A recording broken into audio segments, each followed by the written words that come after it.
Hello everyone.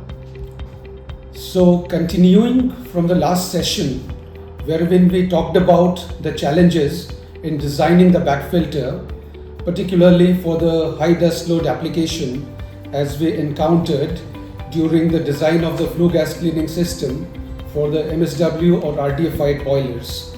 Some of the challenging factors in the back filter design and a very critical factor would be the selection of the air to cloth ratio. We talked about briefly in the last session. So air to cloth ratio is also known as filtration velocity.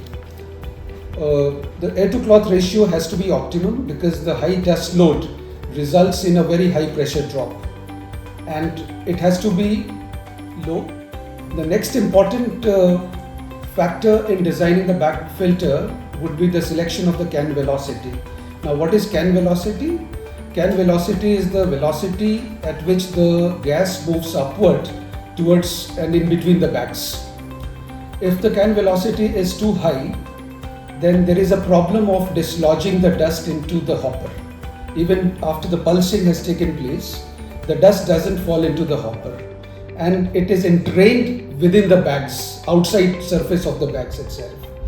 And it drastically increases the pressure drop. In many instances, it becomes so high that the boiler has to be stopped.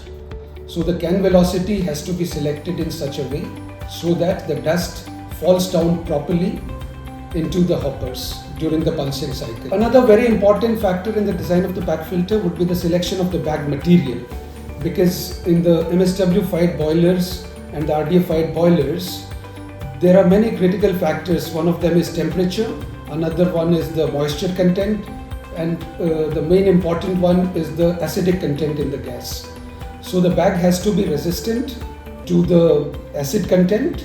It has to be resistant to the moisture as well. It should have the capability to take up the moisture, because prior to the back filter you do some conditioning with water which further increases the moisture content in the bag. The idea is also to retain a certain part of the dust on the surface of the bag so that a layer is formed, and it increases the filtration efficiency as far as the desox is concerned.